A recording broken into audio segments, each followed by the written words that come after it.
Sunday on a special Valentine's Melrose Place. You are the only love in my life. It's a night of cheating hearts. Stay with me just for tonight. Who will resist temptation? What are you doing here? I needed to see you. And who will give in? Where were you all night? Find out. From the NBC studios in Burbank, The Tonight Show with Jay Leno, featuring Kevin Eubanks and The Tonight Show Band. And me, I'm Ed Hall. Tonight, Jay welcomes kid inventors and their new products. From Ally McBeal, actress Calista Flockhart, and the music of Lyle, Lovett. And now, Jay Leno.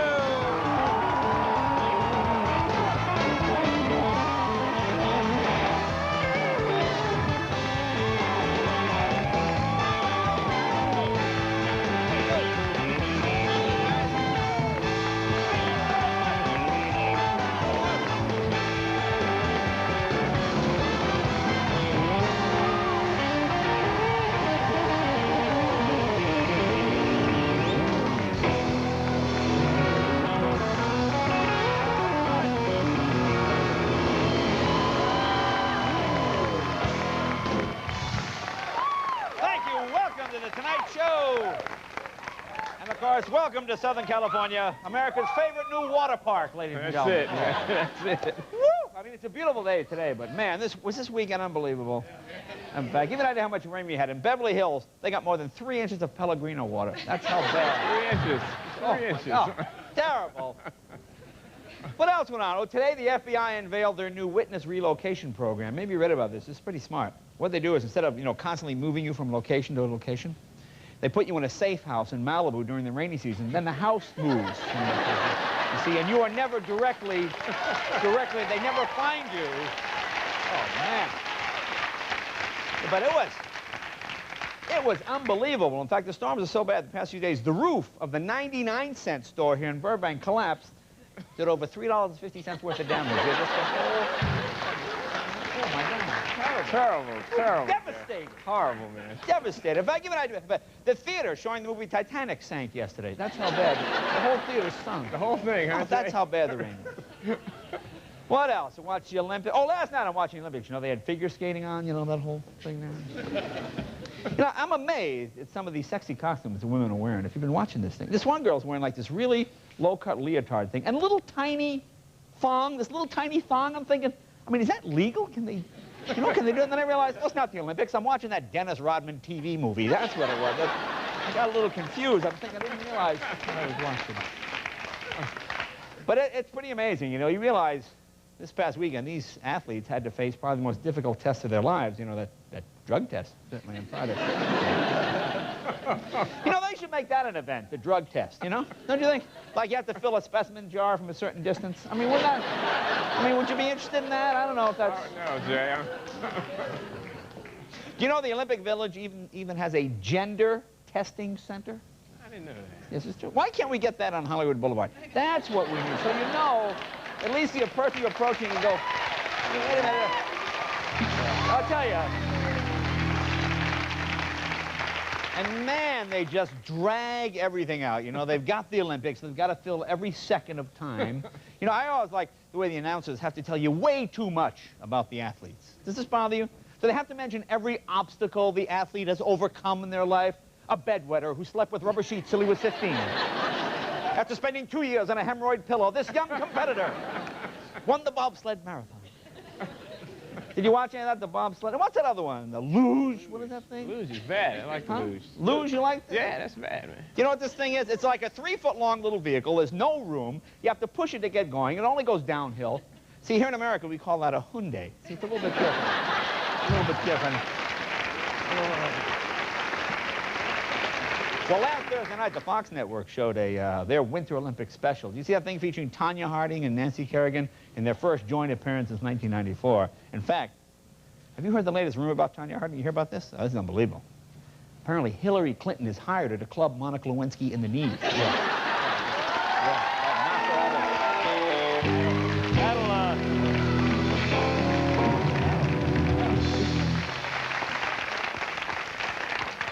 That'll They'll take her out of competition pretty soon. Absolutely. You know, I'm starting to feel a little sorry for this Monica Lewinsky. The woman can't go anywhere. You see on the news the other night, they showed her trying to go to dinner here in L.A., and she was swarmed by photographers and reporters. In fact, one photographer grabbed Monica by the hair from behind, and she turned around and she said, "Bill, is that you?" So, you know, it just kind of...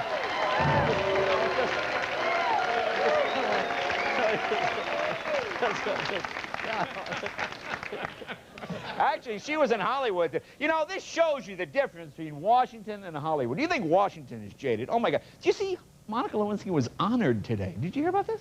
Show that footage from Hollywood Boulevard. There's the Man's Chinese Theater. Now, here she is there. She, look, she's putting her knees in the... You know, it just seems terrible. Terrible. That sends the wrong... Now that... Oh, boy. That sends the wrong message, I think, to the young people. You know who turned 54 years old? Anybody know? Smokey Bear. Not Smokey the Bear, which is wrong. Right. All these years, I thought it was Smokey the Bear. Wrong. Smokey Bear turned 54. And he really is the typical government employee, isn't it? You ever see Smokey Bear? Does he ever do any work? No. He's always leaning on a shovel going, "Only you can prevent forest fires." Hey, yeah. Hey, so what are we paying you for, Bear? You know, I live in L.A., you're in the forest. Do your job, Bear. That's what I say. Yeah, pretty much. Yeah. What is that? Sure. You don't go down the street, see a guy leaning on a shovel in a pothole. Only you can fix this pothole. I'm not even in the woods, Bear. What are you bothering me? What else? Oh, on this day in 1955, the AFL labor union merged with the CIO, becoming the AFL-CIO. They would have merged sooner, but everybody was on break. Yeah. Ah, yeah. Everybody on the catwalk. Watch yourself. And, oh, here you go. Kobe Bryant made history. 19 years old, the youngest player ever to play in an all-star game. 19 years old. You know, at that age, most people... Well, let's think about that. 19. I mean, at that age, most people are just beginning to have sex with the president. You know, that you think is amazing. 19 years old. So young. Well, folks, as you know, the 1998 Winter Games are underway there in Nagaliso. Where is it, Ken? Nagano. I'm sorry? Nagano. Nagano, Japan there. And to bring us a report from the Olympics, see, we are on top of this. See, Tonight Show, we have people all corners of the globe covering this stuff. We're going to go to our old friend and TNT commentator, Jim Lampley, via satellite. Jim, are you there? Oh, yes, Jay. I'm right here, and welcome to Nagano, high in the Japan Alps. We're here at the Zenkoji Temple, which is the spiritual and business center of this town, where right now, spirituality is very good business. Now, the games are obviously well underway. What have you brought us tonight? Have you brought us anything? Jay, as you know, all of the athletes in the Winter Games worked hard and trained hard for years to be here. But there are a few who just missed qualifying, maybe because of their unorthodox training methods, or maybe just because of some simple twist of fate. Tonight, we wanted to shine our light on them. Well, Jim, that's very noble of you. Now, where are these athletes from? Well, Jay, in an amazing coincidence, each one of these athletes is from the home nation of Japan. We're going to start with the unforgettable Momoko, a capable skier who was disqualified from the games because of her politically incorrect refusal to stop wearing fur. But perhaps the greatest unsung athlete in Japan is a man named Espa. When there was a lack of snow in Nagano, he trained by doing the snowless washtub ski jump.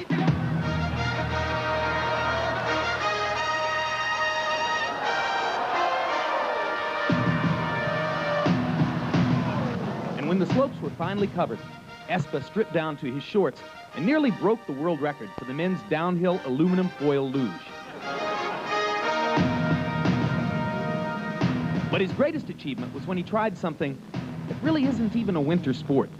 He tied a dozen large containers filled with a carbonated beverage to his back and attempted to break the world's record for the standing broad jump.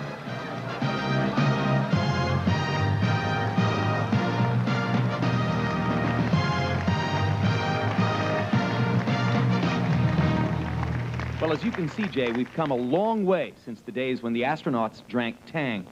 I sincerely hope, and I'm sure you do, that all of these great athletes will someday qualify for the games so the world can see their feats as we did tonight. Jay? Thank you, Jim. Jim Lampley. We will have more reports from Japan during the week. Folks, we have got a terrific show.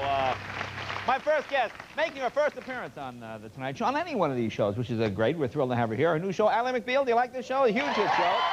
Won a Golden Globe. Calista Flockhart is here. Calista Flockhart is here. And I always enjoy this segment. These are grade school kids, young Americans, who have invented very unusual things. There they are there. 3 cute kids. They're here. Kid inventors. Kid inventors are here. And a Grammy winner. Gentleman's going to do a gospel song. Were you here for rehearsal? Yeah, yeah. Oh, you like gospel songs? Yeah. I got to hear this. No. Can I get an amen? Yeah. Lyle Lovett. Lyle Lovett is here. We're right back with headlines. Kevin Eubanks and the Tonight Show Band.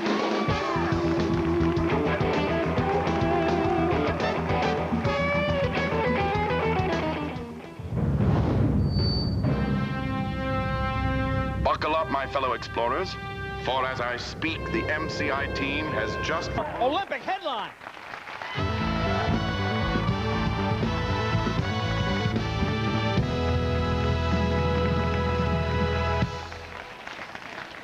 Someone sent me this. I think this is Albion College. This is their little brochure they put out.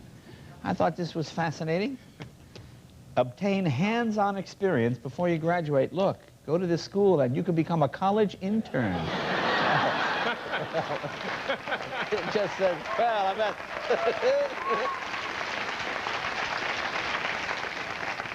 And get your dad to pay for it. I'm going to save that one. You know, I'm not a big finance guy, and I guess you have to put it this plainly for some people to understand. Look, paying off the mortgage puts an end to monthly payments. So what you're saying is if I pay for the house,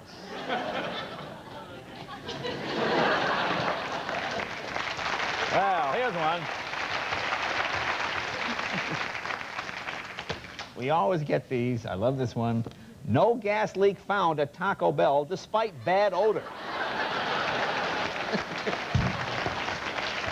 Oh. So what could the problem be? Bob, hand me another Burrito Supreme, would you? I can't. What could the problem be? There you go. The Huntington Learning Center. Help you child do better in school. What's the matter with you child?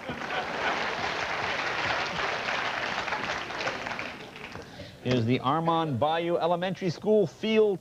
Oh, it's the elementary school field day participation. Oh, Kev, I know you. I saved this one for you, Kev, because I know you like stereo equipment and all things like that. Here's an 8-track tape player. Needs needle. We got to call on this. We should call this and get this thing. Oh, here's something I didn't know. Look, absentee votes can be made in person. You know something? We do all these Clinton jokes, you know. Hillary has been traveling around the world, and, I don't think it's quite as innocent. This is from a Brazilian newspaper, October 3rd, when Hillary was in Brazil. Here she is being greeted by one of the dignitaries. Look at this photo. So apparently, hey, so don't go feeling sorry for Hillary. Apparently she's got her own party going. I thought this was interesting. Saturday dog show, Sunday flea market. I always wonder, who do you put the blame? Where do you go? Here it is right here. Look at this. Crack smokers to blame for smoking crack. They're the ones. These are babies of 97, all babies born. Here there's Paul Wayne Wilcox, Caleb, somebody, Riley. I like the second. Look at the second baby's name. Root Beer Belly. Well, that kid's not going to get beat up every day in school. I guess some people are really stupid. They got this is an ad for Barbie. It says doll not included.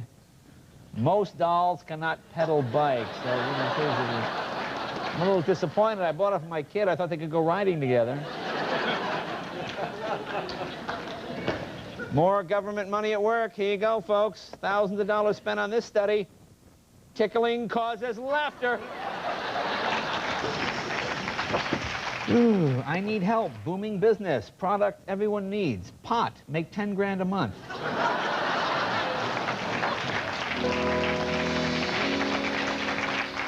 Here's a guy. Here's an enterprising young man. You know, his parents probably called him lazy. Here's his big sale. I have used pizza boxes. Tons of them. They're all over my room. Cheap.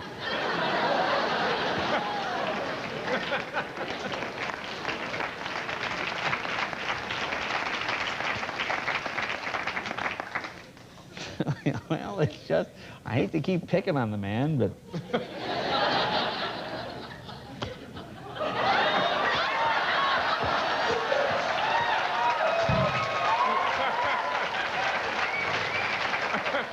Let me tell you, folks, you know, it just gets worse and worse. Every time you think there's one scandal with Clinton, look, here's another one. Look at this. Cops bust 115 at cockfight in Clinton home. Look at that. It just... Oh. We got some weddings. These are real people. They're real names that just happen to get married. There's the More Moose wedding. There's the Fine Lovin' wedding. There's the Do-er Right wedding. How about the Okay, You Win wedding? Okay. Kind of a kinky couple here. Look, it's the Keister Savage wedding. There's the Gettin' Johnson wedding.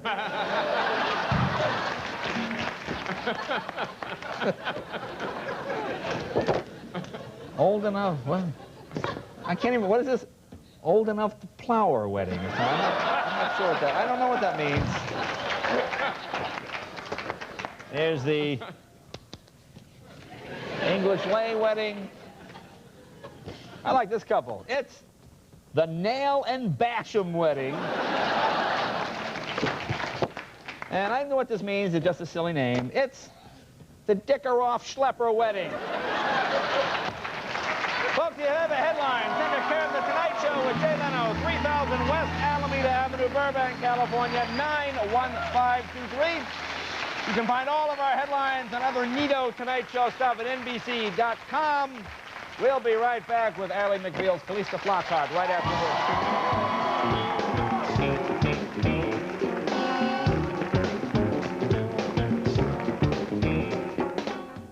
Dad, it's Mr. Schramm from the bank again. Tell him I died. He said he's dead. In a moment of inspiration, Professor... Welcome back from Ally McBeal. Calista Flockhart is on her way out. Some kids with their inventions. I love these kids with the inventions. It's always so much fun when they come here. And the great Lyle Lovett will perform doing a gospel song. Amen. My first guest, beautiful and talented young actress, won a Golden Globe last month for her starring role in the hit series Ally McBeal. This is her very first time on the talk show. Please welcome Calista Flockhart.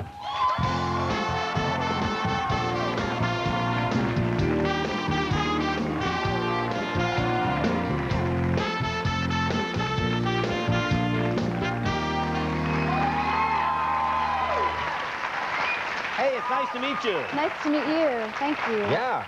Now, I hope I didn't butcher your name. Did I say it right? No, you said it wrong. I did? What did I do? What did I do? You said Calista. Oh, Calista. It's my Italian. Calista. It's Calista. Calista. I'm sorry. No, it's okay. Everybody does. Well, it's very pretty. What nationality is that? It's Greek. Oh, okay. Oh, okay. But I'm not Greek. But you're not Greek? No. Is one of your parents Greek? No. Did something happen in Greece with your parents? No, as far as we know, my great-grandmother was named after an Irish Catholic saint who was kicked out of sainthood. Oh. And then in Greek mythology, Calista had an indiscretion with Zeus, so she was turned into a bear.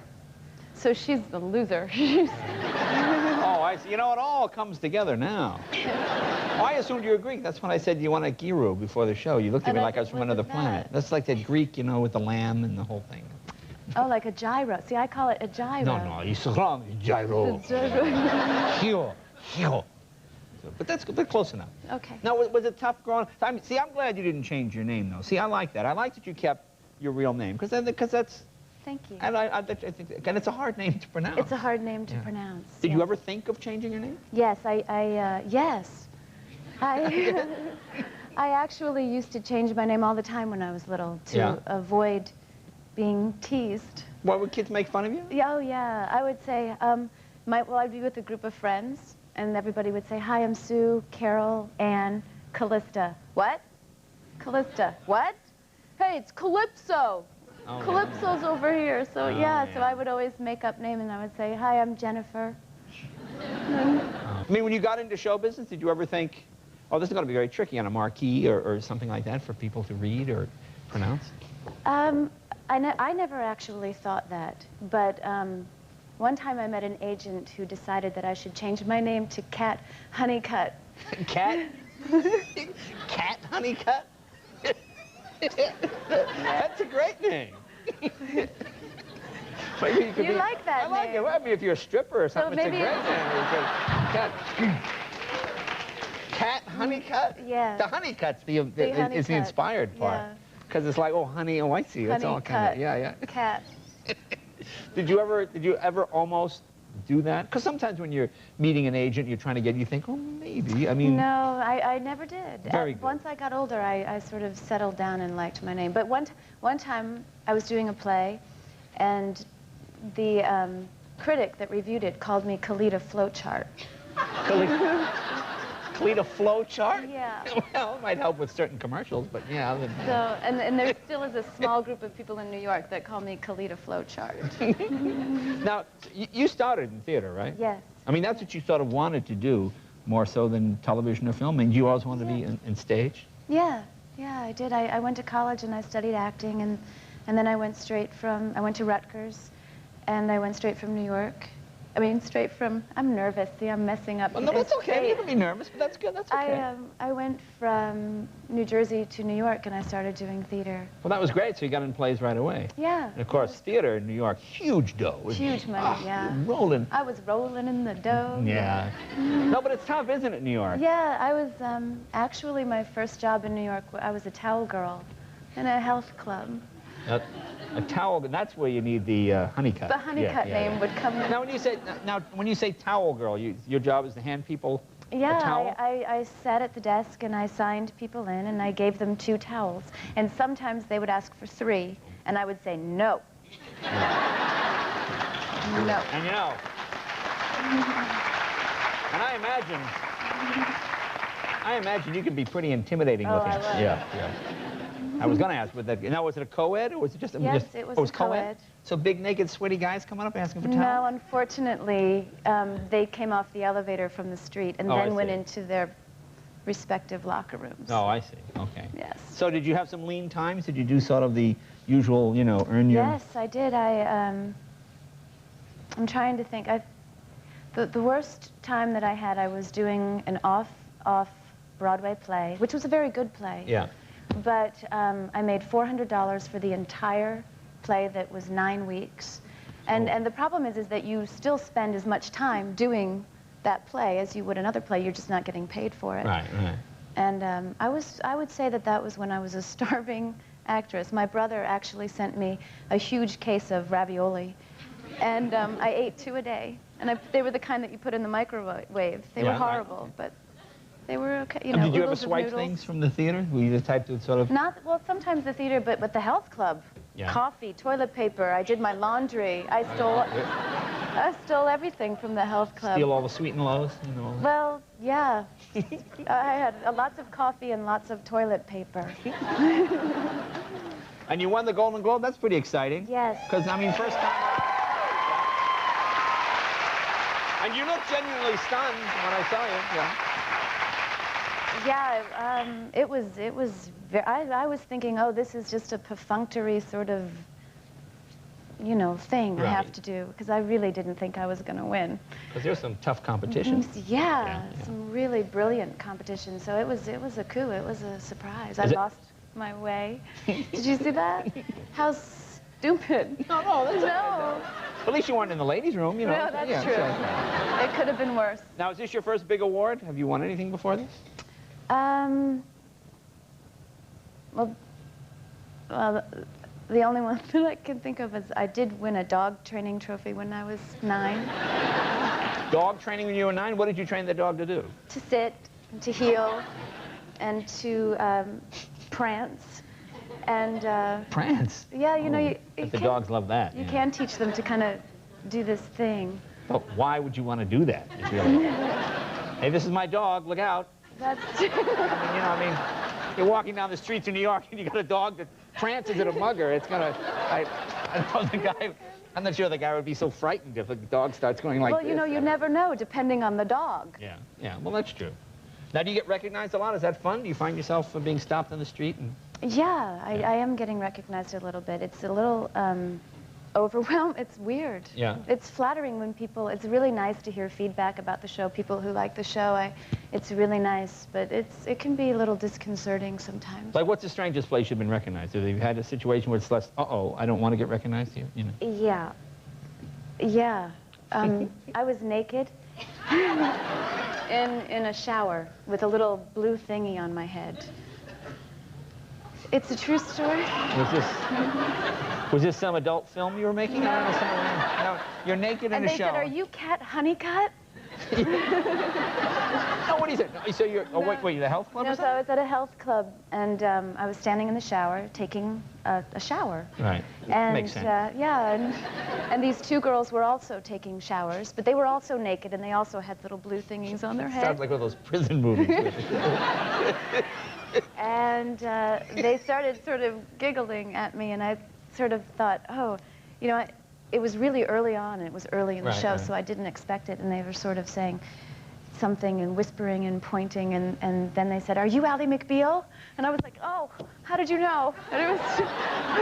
Well, that's great. So, well, you're going to get recognized in the shower more and more. I guess so. Well, listen, congratulations on everything. Thank you very much. You want to stay for our Kid Inventor? Thanks, Calista. Thank you very much. Be right back with Kid Inventors. No, stay. Stay with our Kid Inventors.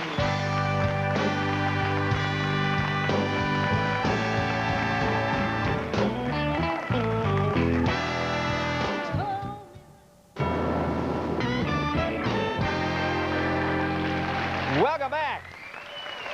All righty. My next guests are elementary school kids who all have some very clever inventions. We thought you'd get a kick out of meeting them and seeing what they invented. Please welcome our young inventors. Come on out here, you guys. Come on. Come on, big guy.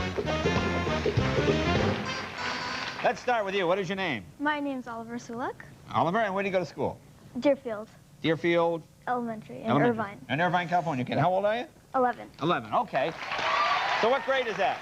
5th. Oh, 5th grade, 5th grade. I spent a couple of years in 5th grade. I really enjoyed it. Now, what is your invention called? It's called the Scratch-O-Matic. The Scratch-O-Matic. Why don't you stand over here by your invention? Explain to us how you came up with the idea, what the idea behind it is. Well, like, every day when I come home from school, like, my cat just, like, jumps on me and, like, begs me to pet her. And, like, so, like, I start petting her, but then my arm starts hurting, and then I have to do my homework. Your arm starts hurting? Yeah, like, if you pet your cat for, like, a long time, you know, it's like your arm starts aching. Do they have any physical education classes in your school? What if you had to go in the army? Oh, my arm hurts. Okay, so you get your hand gets tired from petting the cat. Yeah, like, and then she, like, looks up at you and gives you those little puppy eyes, you know, it's like, I can't stop, you know. So your cat gives you puppy eyes? You know, So your cat is an impressionist. Well, that's a valuable cat. No, I'm teasing. Okay, so the cat's going, oh, why won't you pet me? And you, because your arm is all withered from pointing. Okay, so you came up with this. Yeah. Now explain to us exactly what it is. Well, it's a scratch-o-matic. You just turn it on. No, but okay. And this, what, you put the cat under here? And All right, go ahead. I see, and this scratches the cat. And of course, this, well, this, and of course,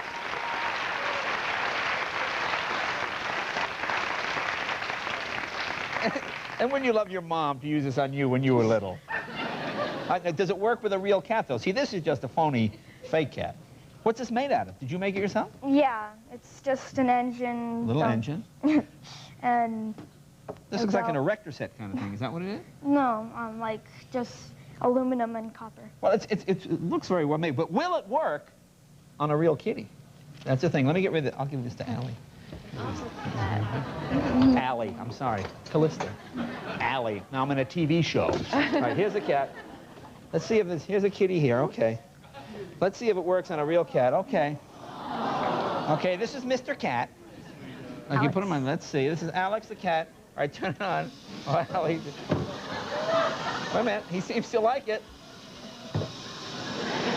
Well, he's not running away. Hang on. Wait a minute, just ripped his stomach open. Hang on. There you go. Look, it's working. That's okay. Well, almost working. Well, that's pretty good. Thank you, Oliver.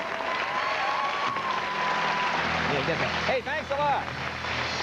Let's meet our next inventor. Hi, what is your name? Casey Dawson. Hey, Casey, how you doing? Good. Now, how old are you? 11 years old. Oh, so you're in the 5th grade as well? Mm-hmm. Okay. And where do you go to school? Frank P. Long Intermediate School in Bellport. Oh, in New York, in Long Island? Oh, okay. Okay, now tell us about your invention. It's a plate that hides your vegetables for you. A plate that, okay. We got one kid who's too lazy to pet the kitty because his arm gets tired, and you don't want to eat your vegetables. No. Okay, so this is a way to hide? Yeah. Your vegetable. How did you hide your vegetables before you came up with this idea? I'd spit them in my napkin mostly. You'd spit them in your napkin, and then your mom would catch you? Sometimes. Okay, all right. Now explain to us how this works. I see peas here. Now, how does it work? Well, you open the trap door with... Okay, I'll be dad. I'll say, all right, listen, before you touch that hot dog, young lady, finish those peas. Okay. I'd open the trap door with my fork. Okay, can we show? Let's see. Can we get a shot of? Oh, see the trap door? Okay, and then you just sort of put.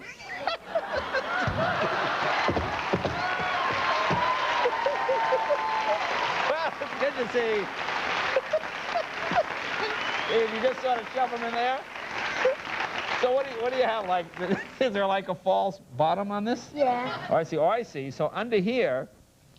I see, and then you what? You peel this off? Mm-hmm. You see, and then you dump the peas out of there later. I see. Oh, I see. Oh, well, that's pretty good. But I mean, does your mom fall for this?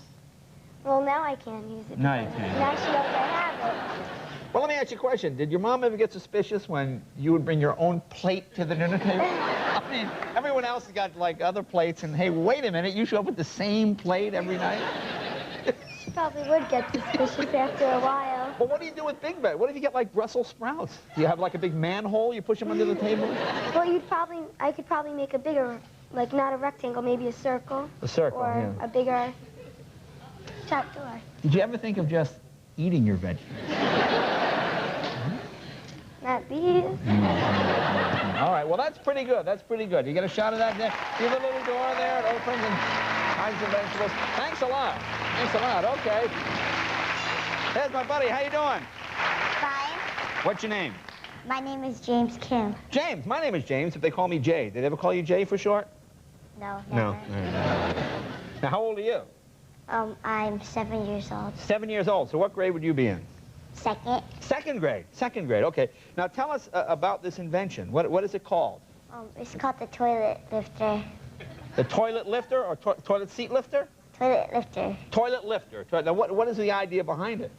How did you come up with this idea? Well, my sister was keep on yelling at me for peeing on the outside of the toilet.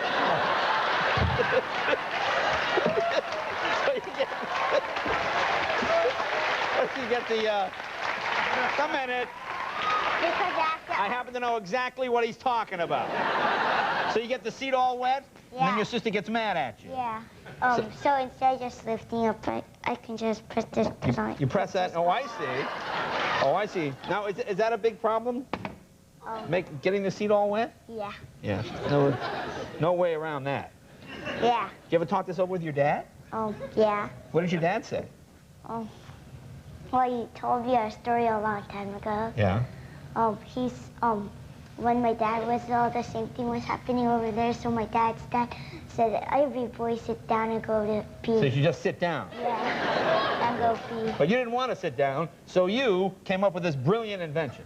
Yeah. That's smart. See, that's good thinking. Because I refuse to sit down. Now, how did you make it? It looks like, I just took a trash can. You took a trash can. And just put cardboard over it like a toilet. Okay, okay. And you showed us how it works. You step on the pedal there, right? Yeah, and then it goes up. Okay. Now, have you used this at home? No, it's a trash can. It's just a trash can. Yeah, then you get your mom and your sister mad at you. But now, using the plans that you designed, we made one using your prototype. Here, this one is here. You see this one? You see, this is the one. Now, this is using your plan. You want to show us how it works now? This is the actual thing. There you go. And look, it has a light. Look, there's a light there. Wow. Well, let me ask you something. Here, turn around this way. Did you, in fact, I was sitting right here. Let me ask you something. Did you win anything for this? Yeah. What did you win? I won the most humanitarian award. You won a humanitarian award? Let me ask you. Did some girls give you that award? Was it a lady that gave you the humanitarian award, probably? I don't really know. Don't know. But you know, you got this for being the humanitarian. Well, that's a terrific invention. Thank you very much. All right, bright young kids. We'll be right back with Lyle, Lovett. Thanks, you guys. Thanks, Jess. Thanks, you guys. Thanks, Oliver. Hey, our young inventors.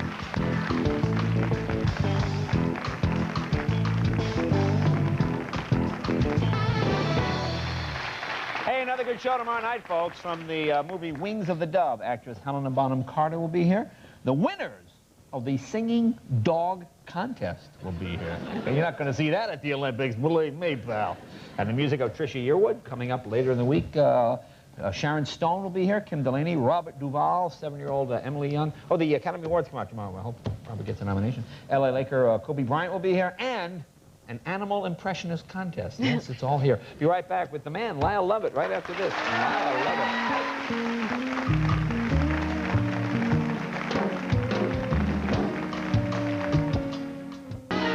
All right, and my next guest, a Grammy-winning singer. He's here to sing I'm a Soldier in the Army of the Lord, which is featured in the soundtrack of The Apostle. Can I get an amen? Lyle Lovett, ladies and gentlemen. I'm a soldier in the army of the Lord. I'm a soldier in the army. I'm a soldier in the army of the Lord. I'm a soldier in the army. I'm a soldier in the army of the Lord. I'm a soldier in the army. I'm a soldier in the army of the Lord. I'm a soldier in the army. I got my war clothes on in the army of the Lord. Got my war clothes on in the army. I got my war clothes on in the army of the Lord. In the army, I'm a soldier. In the army of the Lord, I'm a soldier. In the army, I'm a soldier. In the army of the Lord, I'm a soldier. In the army, oh, I believe I'll die. In the army of the Lord, I believe I'll die. In the army, I believe I'll die. In the army of the Lord, I believe that I will die. In the army, I'm a soldier. In the army of the Lord, I'm a soldier. In the army, I'm a soldier. In the army of the Lord, I'm a soldier. In the army, I got my breastplate on.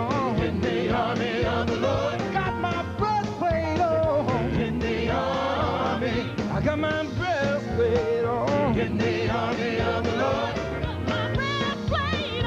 In the army, I'm a soldier. In the army of the Lord, I'm a soldier. In the army, I'm a soldier. In the army of the Lord, I'm a soldier. In the army, I'm gonna fight until I die. In the army of the Lord, I'm gonna fight until I die. In the army, I'm gonna fight until I die. In the army of the Lord, gonna fight until I die. In the army, I'm a soldier. In the army of the Lord, I'm a soldier. In the army, I'm a soldier. In the army of the Lord, I'm a soldier. In the army, I'm a soldier. In the army of the Lord, I'm a soldier. In the army, I'm a soldier. In the army of the Lord, I'm a soldier. In the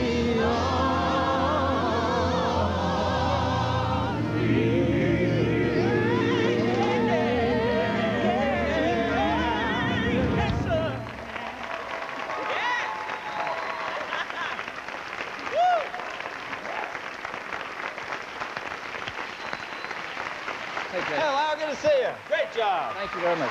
Thank you all. Thank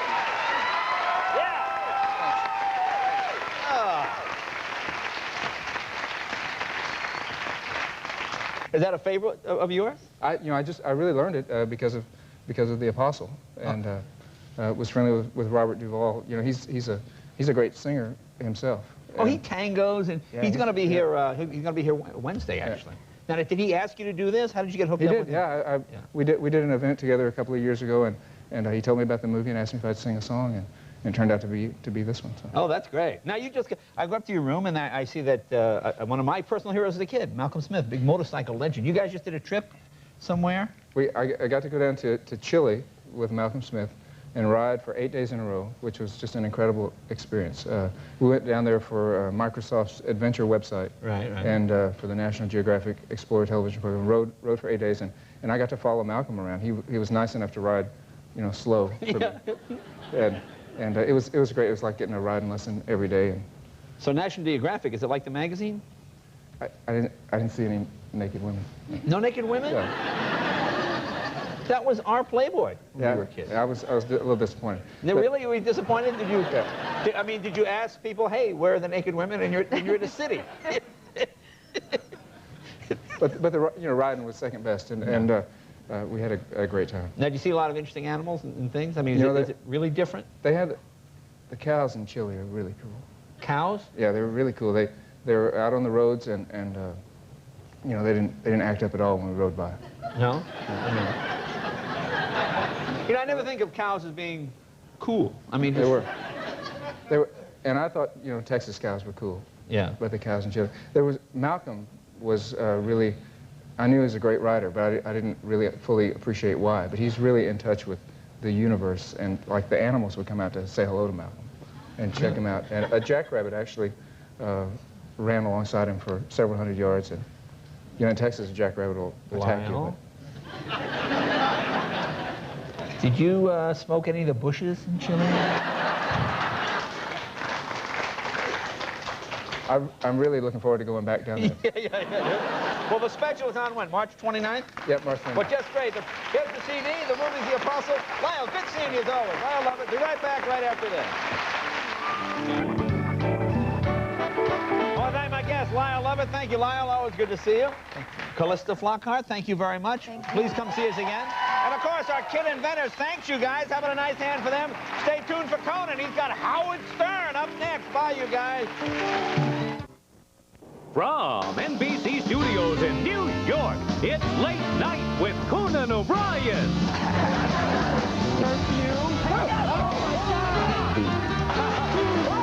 Tonight, Howard Stern. It's just like his radio show, but with guys in suits instead of babes in bikinis. Plus, Lolita Davidovich. Need we say more?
and went through the center divider right headlong into the oncoming traffic on the northbound side. Now, we shot some tape earlier just when we first got...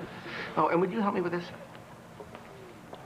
I mean, what kind of psycho method actor do they think I am? Like I don't have an identity of my own? Judd, we need you on the set. Well, I'll be right there. Thank you, ladies. You know you're hosting later, right? Oh, is this a little too formal? Kind of nice. Wait, wait, wait. Let me go first. Get the door.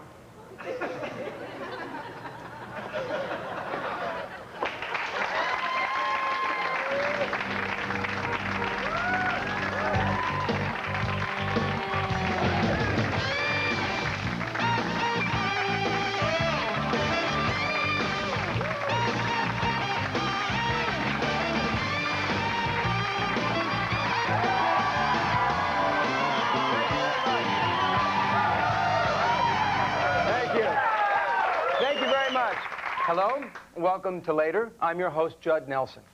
Now, my guest tonight is a very gifted actor who can currently be seen as a slightly off-center law partner on the hit show Ally McBeal. Take a look. I've heard people say that too much of anything is not good for you, baby. But I don't know about that. As many times as we've loved and we've shared love and made love,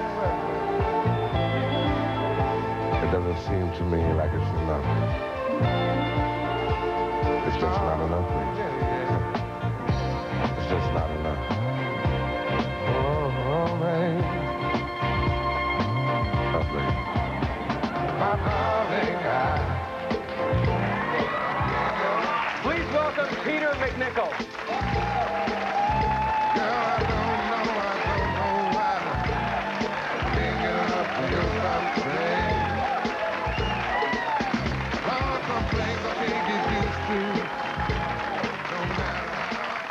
Yeah, very white. That opening segment was a cry for help if ever I saw one. Now, you play John Cage, Ally McBeal's boss, one of the senior partners in Fish and Cage. But what I want to know is, they call you the Biscuit. Why? No one knows. No one ever will know. I don't know where really? this reference comes from. No, it's a mystery. It's known only to David and David's insides. He's not sharing it. I have no idea. Brown and serve. I'm gone through all the things that biscuits involve. Doughy, puffy, most of them are negative. I've stopped the search. I've stopped the search. Well, I think it was your character's first appearance on the show. You'd been arrested for soliciting a prostitute. This mug. Yeah, it's a bowl of water. I think I have carpal tunnel syndrome, all of it. Now, what kind of diving board was that for your character when you have to, you know, I mean, because it was a great scene where you have to come and let the office know that you did. Here's a secret. I think that the part I'm now playing was meant for another actor. I'm not kidding you. I believe it was to go to Charlie Sheen, who had something came up and he couldn't do it. And you can tell, you can sort of feel it in the writing. Sorry, Charlie. No, it's absolutely true. You can feel it in the writing that this character was meant to go a very different way. I mean, since that episode, there's been nothing like it's, you know, me having relations with a prostitute or anything. I mean, that's obviously residue of another way of looking at the character, and it was dropped, and I wound up doing it, and it's become a very different thing, obviously. Absolutely. Now, I also have a question for you. You often pause, square, and take a moment. Yes. I mean, it's just fascinating. I mean, was that something that you came up with? Was it written in that you would play a guy who can just stop and do that? Well, David said he has always wanted to explore kind of the drama of the pause and find a character who he could risk all with, which is, I mean, and you're risking all when you're on a show that runs like 48 minutes long and you have an actor just stop talking. And he just wanted to see what it would be like. And this is the first time he's tried it. Well, you know what is so great is just because you stop talking doesn't mean that the actor or the character is stopping doing something. In those pauses, so much gets revealed about you. There was that one episode where someone calls you on it. Yeah. Sandra Bernard, was it? She said, no, you go over there and take one of those moments. Yeah, she was on to me. But you have a lot of idiosyncrasies, yes? Yes, you hum when you work. You had you had a problem with nose picking.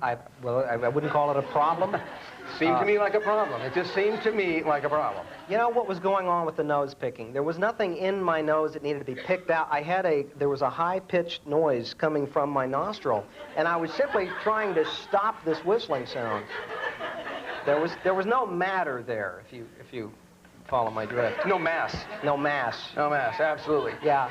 Now, you had a date with Ally McBeal recently on the show. Yes. Now, I think we have a clip leading up to the date. You were seeking some counsel, I believe. Can we Does see this that involve clip? saliva? It might. What's the matter? I'm a poor kisser. I secrete excess saliva. You do? Could perhaps save my life should I be lost in the desert. On a date, it's debilitating. Sometimes it... Excess saliva.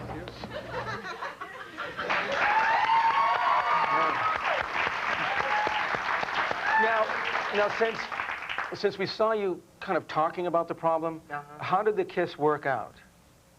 Well, we went into a lock, a suction lock, and she was pulled off her feet, and she broke up with me like I think one minute later. So, I think she called you buddy. Yeah, she after called the me kiss? buddy, which was her little way of saying it's over forever. Now, I have another question for you. It's kind of odd. Someone mentioned that some of the people on your show think that the set where you're working is haunted. I think that. I'm almost positive. What would give you that? If any of you have seen this show, I suspect a couple of you have, I sometimes pour water too slowly. And I'm pouring out of this pitcher as a kind of a pre-trial warm-up that I do. And I've done it in like 3 or 4 shows. I pour the water. It's like Chinese water torture as I'm pouring it. Well, we were shooting a scene, and I'm pouring the water. The fluid had not yet come over the lip of the pitcher. And audible to everybody in the room was clearly the sound of pouring water. And that leads you to believe that there's a ghost? There was... Because someone moved the water. No one had done it. No one owned to it. Now, this set that we shoot on had been the I Love Lucy set. It had been the Dick Van Dyke show. I think it's William Frawley. Well, yeah, because it wasn't really a funny thing that a ghost would do. And so I don't think it was Lucy, and I think Ricky was pretty funny. It's the kind of thing William Frawley might have done. Because it just wasn't that funny. But it was ghostly. Now, your show won the Golden Globe for the best comedy show. Now, are you surprised at the success of your show? I think we all were. We showed up at the Golden Globes, and there was a sense like we were, you know, a little group of kids that were sneaking under the tent flap at the circus. I mean, we didn't feel like we belonged there, and no one wanted to talk to us. The electronic press, you know, they line up on the red carpet, and they were all kind of trying to look past us. We were in the way. The ER contingent was behind us, and I think Fran Drescher was ahead of us. And finally, somebody called us over and said, Ally McBeal people, Ally McBeal people. And then she stuck the microphone out and she said, well, you've certainly taken the town by George Clooney! George Clooney! So that was it. It was our one moment. Now, it's in the category for comedy. Now, I watch the show every week. I love the show. It is my favorite show, without a doubt. And I know where you're going. It's a hybrid. I don't know how to defend I laugh this. all the time, but at the same time, at the end of the show, I'm always feeling a little sad for your leading lady. Yeah. And sometimes for some of the other characters as well, a kind of whoa. I know, it's a bittersweet show. And one show was about the life and death of a cross-dresser. I mean, it was a very sad show. But we're a hybrid. I don't know what else to... I try and think of comparisons. Sisters, no, that... Moonlighting, no, that's not. I don't know what we are. Yeah, I think you are a category unto yourself, and I am very, very happy for it. Well, all right. Thank you. We're going to have more with Peter Macnicol when later returns. Thank you. Ellie, you played the date several times, and I realized your cosmetic babbling was designed to incur my disinterest. You're a very sensitive person. John, I think that...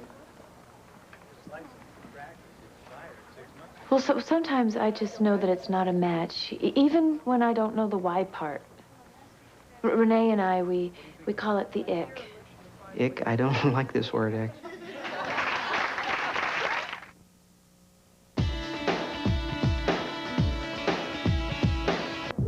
You never would have unleashed on Geiger shut that way. A doctor could make a mistake that costs a life, and you come in firm but avuncular. With me, no. You made yourself very clear. I'm not one of you. I'm accepted, I'm welcome, as long as I earn it, and I'm just sick of having to earn it every day. I'm not one of you, and I get it. I do. So please go. Yes.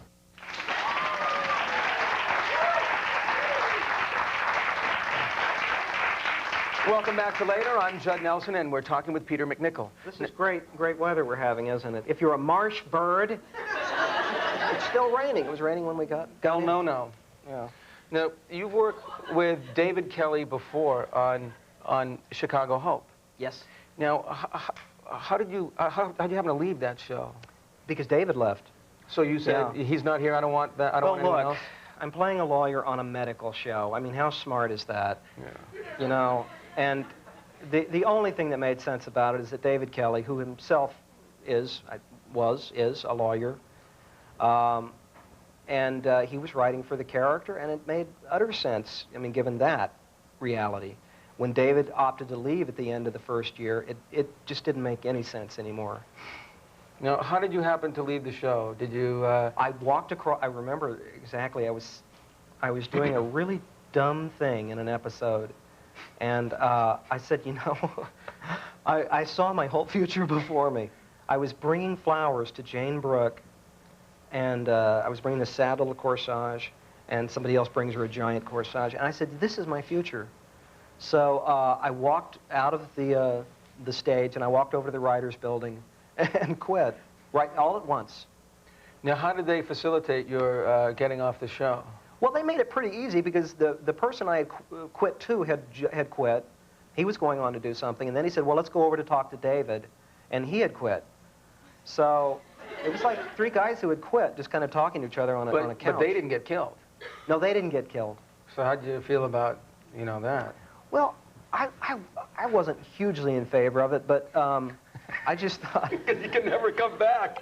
What if David comes back and you change your mind? Exactly. Back from the dead? David Kelly's not writing ghouls? You read me like a book. I mean, the fact is they weren't killing Mandy off. Mandy had to go, you know, wanted to leave and rejoin his family and raise his children.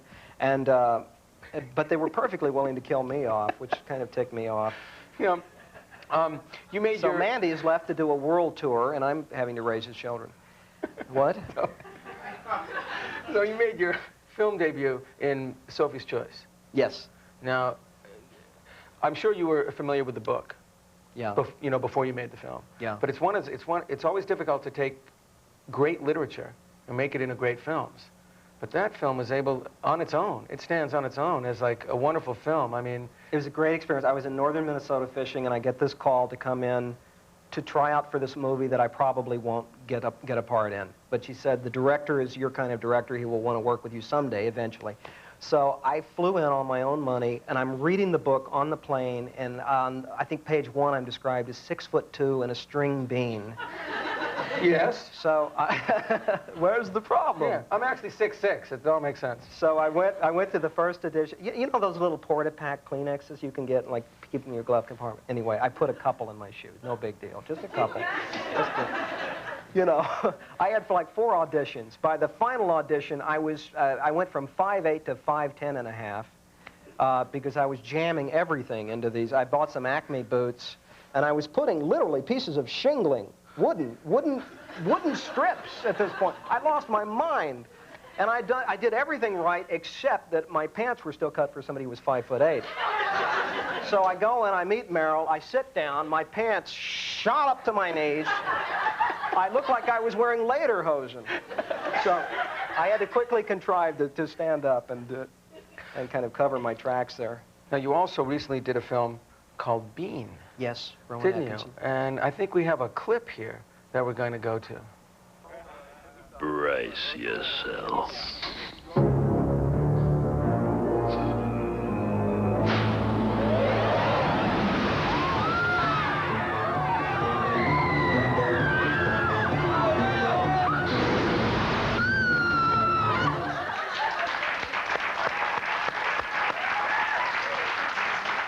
Now, that movie is phenomenally successful in England. It's like the #1 hit ever. I mean, it's made more money than any film ever. I mean, he's like the English Jim Carrey. It's beyond England. It's Sardinia. It's Latvia. It's everywhere. Everywhere he goes, Bean, you know. Because there was that concern, I guess, at first that people were thinking, would that English humor translate to the American audience? And clearly, humor is humor. Humor is humor, and physical humor obviously it transcends all language. I mean, our film works as well as for 5-year-olds, I'm sure, and possibly better. I've never seen it, but actually that clip is the first time I've seen it since the little bit of dubbing I did on it. Yeah. Well, listen, we'll be right back with Peter Macnicol when Later returns.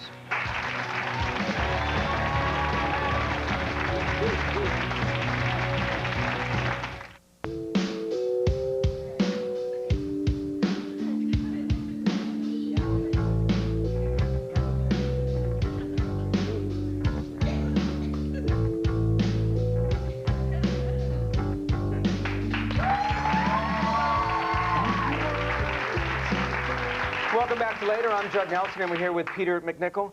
Now, you play a lot of, I think some people would call them character roles. Like, I don't really understand this difference between character roles or leading roles. I think Don't look at me. No, I mean, absolutely, because I think that you bring such a wealth of humanity to all the roles you play. Well, thank you. And maybe sometimes you make them eccentric. Maybe that's what's called for. I mean, certainly in Allie, you play quite an eccentric lawyer. Now, do you find that you're eccentric in life? Well, gosh, let's see here. Yeah, I suppose so. I was going to go a different way with this, and then well, what I was you seem quite eccentric right now, so that's good. That's, exactly. I'm doing that head reach. What Adam Arkin teases me about this. He does. You know what? Basically, if you're not 5'11", you know, on your own without the porta-packs of Kleenex, and you don't have a certain look, you're going to be denied a certain kind of role. Absolutely. It's just the way it shakes down, and you will get these other kinds of roles, which are usually not real well written. David Kelly is the shining example of somebody of the exception to that, and you have to make them memorable, and you have to make yourself kind of indispensable, even if you're in a dull role. And so, yeah, I do look for any way in which I can enrich it or hook onto it, make it meaningful for yourself as a performer. Absolutely. Now, I also understand that you do lots of other things. I have here the sensational bestseller, Pat Conroy, Beach Music, performed on tape by the handsome 5'11", Peter Macnicol. So I was thinking, I got a couple of copies of this book right here. This is actual dialogue from it, a couple of pages, and maybe if I'd like to read this with you, you could show me how you do it. I can try and, you know, learn from the master here, and we'll see if this the book like demonstration. Look at them. So you're Jordan. Okay. I'll be Jack. All right. This takes place obviously in the Deep South. Oh, the South. Okay, I'll do a Southern thing. Okay. Possibly it's not obvious, but it does. Please. I'm the first speaker, am I? Yes, okay, you're yes, Jack. Jordan. Jordan, you're Jordan. Was it the blue marlin or the manta ray? Or was he in the fish we caught to survive, like the loaves and the fishes? Or was it the hammerhead? The storm or the white-tailed buck? Do I get to choose none of the above? God. Sorry. I'll go a different way with it. No. God was all of them. He came to us in different forms. He loved us and wanted to look out for us. Well, he did a piss-poor job. I just want to pass him some beef jerky and be done with it. Why are we reading this silly thing? We'll be right back with Peter Macnicol here on Later.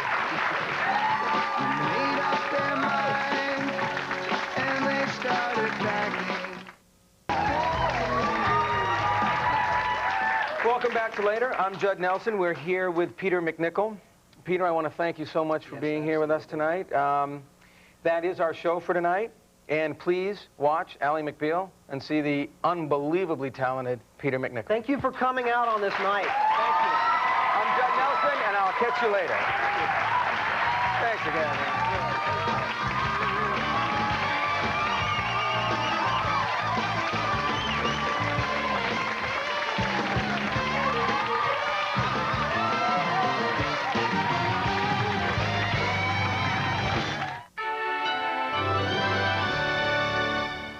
NBC Nightside.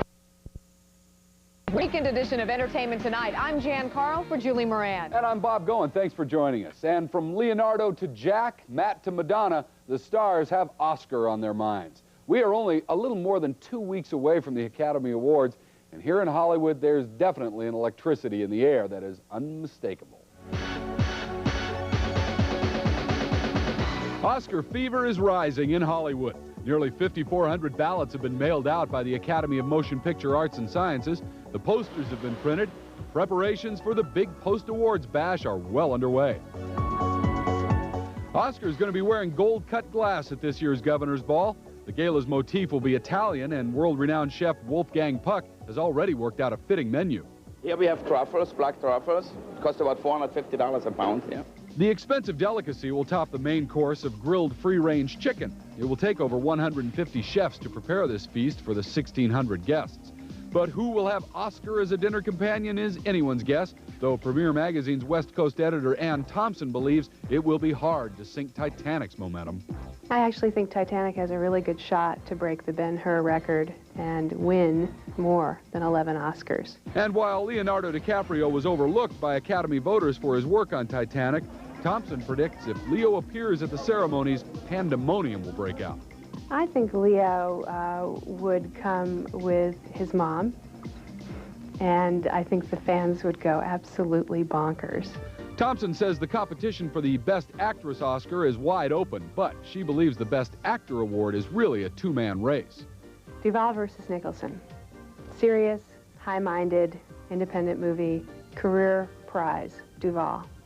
Perhaps. Nicholson, comedy, best performance in a long time. I picked Duvall. And according to this insider, the award in the Best Supporting categories comes down to two pairs. Kim Basinger versus Gloria Stewart, and you have Burt Reynolds versus Robin Williams. So you have Kim Basinger coming back looking